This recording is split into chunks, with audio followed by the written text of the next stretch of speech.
नहमदुहु व नसल्ली व नसल्लिमु अला रसूलिहिल करीम अम्मा बाद फ़अऊज़ु बिल्लाहि मिनश शैतानिर रजीम बिस्मिल्लाहिर रहमानिर रहीम। अल्लाह तबारक व तआला ने सारी कायनात को बनाया, ज़मीन व आसमान, चाँद सूरज, दरिया, पहाड़, दुनिया जहान और दुनिया भर की लाखों करोड़ों अक़साम की मखलूक़ात को पैदा किया। और ये सारी कायनात, सारी दुनिया अल्लाह ताला ने इंसान के लिए बनाया और इंसान को अपनी इबादत के लिए बनाया। फरमाया वमा खलक़तुल जिन्न वल इंसा इल्ला लियअबुदून, हमने जिन्नात और इंसान को अपनी इबादत के लिए बनाया। और इंसानों को मज़हब दिया, एक कानून दिया, इंसानों के लिए एक कानून बनाया। उस कानून को मज़हब कहते हैं, उस कानून को दीन कहते हैं। इससे पहले ही बहुत सारे कानून बने, यानी आसमानी किताबें नाजिल हुई, जैसे तौरात है, ज़बूर है, इंजील है। लेकिन जब किताबों में तब्दीलियाँ लोगों ने कर दी, उनकी आयतें तब्दील कर दी, उनमें तहरीफ़ कर दी, तग़य्युर कर दिया, चेंजिंग कर दी, तभी दूसरी किताबें नाजिल हुई। और जब दूसरी किताबें नाजिल हुई तो पहली किताब के जो अहकामात थे वो मनसूख हो गए।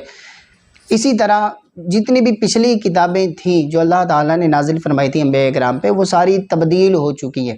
तो लिहाजा सबसे आखिर में अल्लाह ताला ने कुरान मुक़द्दस को नाजिल फरमाया। कुरान मुक़द्दस हमारी ज़िंदगी गुजारने का एक कानून है, यानी अल्लाह ताला ने कुरान मुक़द्दस में वो कानून बनाया है जो हमें फ़ॉलो करना है कि हमें कौन सा काम करना है, कौन सा नहीं करना, कौन सा काम हमारे लिए जायज़ है, कौन सा नाजायज़ है, कौन हलाल है, कौन हराम है, कौन सी चीज़ें खाना हमारे लिए हलाल है, कौन सी चीज़ें खाना हराम है।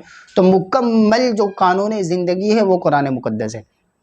अब कुरान मुक़द्दस हमारे लिए कानून है, लेकिन अफसोस की बात यह है कि हमने वो कानून ही नहीं पढ़ा जो मालिक ने हमारे लिए बनाया है। हमने बहुत सारी चीज़ें दुनिया में पढ़ी, बल्कि सैकड़ों हज़ारों किताबें हो सकता है आपने पढ़ी हो, लेकिन आप खुद बताइए कि क्या आपने कुरान पढ़ा है? कुरान पढ़ने से मुराद ये नहीं है कि आप कुरान की अरबी पढ़ते हैं उसको समझते नहीं है। मतलब ये है पढ़ने का कि क्या आपने कुरान की अरबी और उसका तर्जमा पढ़ा है, यानी आपको पता तो चले कि अल्लाह का मैसेज हमारे लिए है क्या, अल्लाह का पैगाम हमारे लिए है क्या। जब तक आपको पता ही नहीं होगा कि अल्लाह का पैगाम हमारे लिए क्या है, तो आप खुद बताइए आप अमल कैसे करेंगे, आप कैसे उस कानून को फॉलो करेंगे, कैसे उस पर अमल करेंगे? नहीं कर सकते। लिहाजा हम सबसे पहले हमें लाजिम ज़रूरी है कि हम उस कानून को पढ़ें ताकि पता तो चले मालिक का हुक्म बंदों के लिए क्या है। और इसके लिए ज़रूरी नहीं है कि आप मुकम्मल आलिम कोर्स करें, मुफ्ती कोर्स करें तभी आप इसको समझ पाएंगे। आप सिर्फ़ और सिर्फ 1 साल 2 साल दे दीजिए अपने मज़हब को समझने के लिए, अपने दीन को समझने के लिए। रोज़ाना आधा घंटा, 1 घंटा, 2 घंटा भी आप निकाल लेंगे ना, तो आप अपना दीन समझ जाएंगे। आप कुरान और हदीस की जो ज़रूरी बातें हैं वो समझ जाएंगे, जो अकायद हैं, अखलाकियात हैं, इबादत हैं, मामलात हैं, जो भी ज़रूरियात हैं, क़ल्ब दिल के मुतालिक जो मसाइल हैं, वो सारी चीज़ें मालूम हो जाएंगी। वरना आप देखें आज मुसलमानों का हाल क्या है कि नमाज़ पढ़ते हैं, नमाज नहीं आती, गुस्ल करते हैं, गुस्ल का तरीक़ा नहीं आता, नापाक हो जाते हैं, पाक होना नहीं आता, कपड़े नापाक हो जाते हैं, पाक करना नहीं आता, बल्कि हज करने जाते हैं, हज करना नहीं आता, खाते हैं, खाना नहीं आता, चलते हैं लेकिन सुन्नत के मुताबिक चलना नहीं आता, लिबास पहनते हैं, सुन्नत के मुताबिक लिबास रखना नहीं आता, ज़ीनत अख्तियार करते हैं लेकिन शरीयत के मुताबिक ज़ीनत करना नहीं आता। आप खुद बताएं, ख़रीद व फ़रोख्त करना है, मुलाजिमत करना है, तिजारत करना है, निकाह के मामलात हैं, तलाक़ के मामलात हैं, माँ बाप के हुकूक़ हैं, औलाद के हुकूक़ हैं, हलाल व हराम है, जायज़ व नाजायज़ है। कितनी चीज़ें ऐसी हैं जो आज हमारे मुआशरे में लोगों को मालूम है।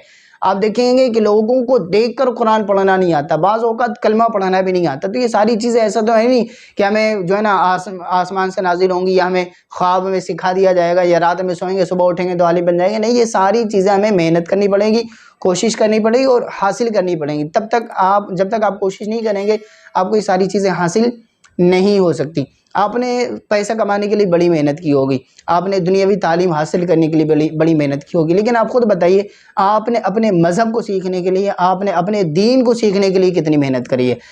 आप बाज़ औक़ात होता है क्या है कि अगर हम दीन की तरफ आते हैं तो मुकम्मल या तो आलिम बनाएंगे, हाफिज़ बनाएंगे, वरना आते ही नहीं है। खाली कुरान पढ़ा लिया, बच्चों को कुरान पढ़ाना सीख गए, समझते हैं पूरा दीन सीख गए।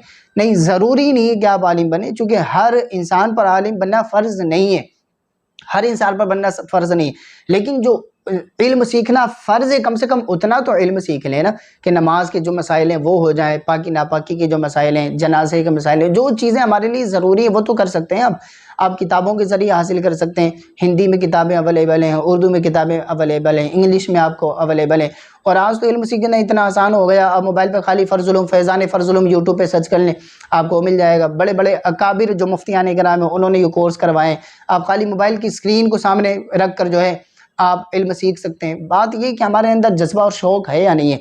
याद रखिएगा, इल्म दीन सीखना हर मुसलमान पर फ़र्ज़ है और रसूलुल्लाह सल्लल्लाहु अलैहि वसल्लम ने फरमाया तलबुल इल्म फ़रीदा अला कुल्लि मुस्लिमिन, इल्म सीखना हर मुसलमान पर फ़र्ज़ है। और इसकी अहमियत को बयान फरमाया उतलुबुल इल्म वलौ कान बिसीन, तुम इल्म दीन सीखो चाहे तुम्हें चीन जाना पड़े। याद रखें, इल्म दीन सीखने की बड़ी बरकतें हैं और ना सीखने का अज़ाब भी बहुत ज़्यादा है।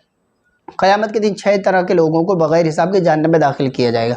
उनमें वो लोग होंगे, उनमें एक वो लोग भी होंगे जो जाहिल होंगे, यानी जिन्होंने इल्म नहीं हासिल किया होगा, उनको भी बग़ैर हिसाब के जहन्नम में दाखिल किया जाएगा।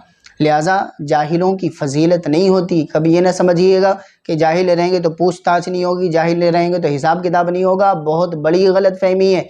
जाहिलों को तो हिसाब व किताब के बग़ैर ही जहन्नम में डाल दिया जाएगा। उलमा की शान बड़ी बुलंद व बाला है और लिहाजा इल्म सीखें, अपने बच्चों को आलिम बनाएं, डॉक्टर बनाएं, इंजीनियर बनाएं, जो कुछ करना चाहते हैं आप करिए, लेकिन अपना दीन, अपना मज़हब, अपनी शरीयत ये सबसे पहले सिखाइए। और साल 2 साल इसके लिए अगर आप कोशिशें कर लेंगे, मेहनत कर लेंगे तो इंशाल्लाह सीख जाएंगे। अल्लाह ताला हमें अमल करने की तौफीक अता फरमाए। ज़्यादा से ज़्यादा इस पैगाम को शेयर कीजिएगा और हो सके तो चैनल को सब्सक्राइब भी कीजिएगा।